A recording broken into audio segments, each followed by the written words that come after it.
Hello friends, நாங்கள் இன்றைக்கி instant mix வச்சு சாஃப்டான டேஸ்டியான குலாப் ஜாமுன் பண்ணியிருக்கோம். இதுக்கு வந்துட்டு ஒரு சின்ன பேக்கெட் எம்டிஆர் மிக்ஸ் எடுத்துருக்கோம்.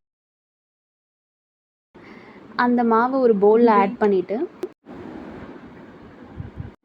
அது கூடவே தேவையான அளவு பால் ஊற்றி ரொம்ப டைட்டான மிக்சராக இல்லாமல் ரொம்ப சாஃப்டாக பிசைஞ்சு வச்சுக்கணும். நம்ம சாஃப்டாக பிசைஞ்சு வச்சாதான் குலாப் ஜாமுன் உடையாமல் உருண்டையாகவே இருக்கும். இப்படி பிணைஞ்சு வச்ச மாவை ஒரு மூடி போட்டு செட் பண்ண வச்சிடலாம். அதுக்கடுத்து ஜீரா வாட்டர் பண்ணுறதுக்கு நான் 700 கிராம்ஸ் ஆஃப் சுகர் எடுத்திருக்கேன். பேக்கெட்டில் இதை விட அதிகமாக கொடுத்துருந்தாங்க. ஆனால் லாஸ்ட் டைம் அது ரொம்ப ஸ்வீட்டாக இருந்ததுனால நான் 700 கிராம்ஸ் ஆஃப் சுகர் எடுத்திருக்கேன்.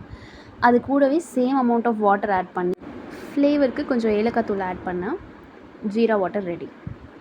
இப்போ நம்ம செட் பண்ணி வச்சுருந்த அந்த மாவை எடுத்து சின்ன சின்ன பால்ஸாக உருட்டிக்கலாம். இது வந்து கிராக் இல்லாமல் வரதுக்கு கையில் கொஞ்சம் நெய் தடவிட்டு பண்ணிங்கன்னா பால்ஸ் வந்து பொரிக்கும் போது உடையாமல் வரும். இப்படி நம்ம வச்சுருக்க எல்லா மாவையும் சின்ன சின்ன பால்ஸாக உருட்டி வச்சுக்கலாம். அதுக்கப்புறம் ஆஸ் யூஷுவல் பொரிக்கிறதுக்கு கடாய் வச்சு தேவையான அளவு எண்ணெய் ஊற்றிட்டு கூடவே கொஞ்சம் நெய்யும் ஆட் பண்ணிக்கலாம் எக்ஸ்ட்ரா ஃப்ளேவருக்கு. எண்ணெய் நல்லா கொதித்து வந்த பிறகு நம்ம பிடிச்சி வச்சுருக்க பால்ஸ் எல்லாத்தையும் ஆட் பண்ணி பொரிச்சிக்கலாம்.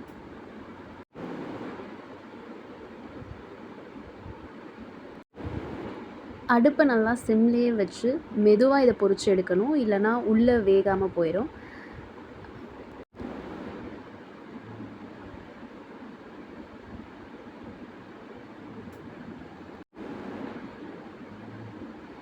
இப்படி நல்லா கோல்டன் ப்ரௌனுக்காக வர அளவுக்கு ஸ்லோ ஃப்ளேம்லேயே வச்சு பொரிச்சு எடுத்துக்கலாம்.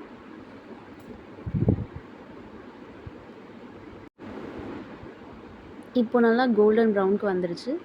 இதை எடுத்து நம்ம ஜீரா வாட்டரில் ஆட் பண்ணி ஒரு 4 hours ஊற வச்சோன்னா gulab jamun ready.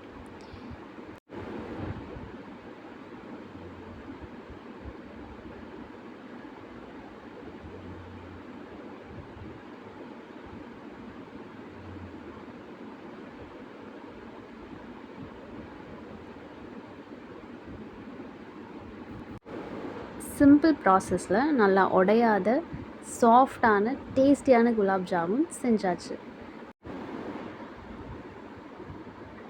Thanks for வாட்சிங்.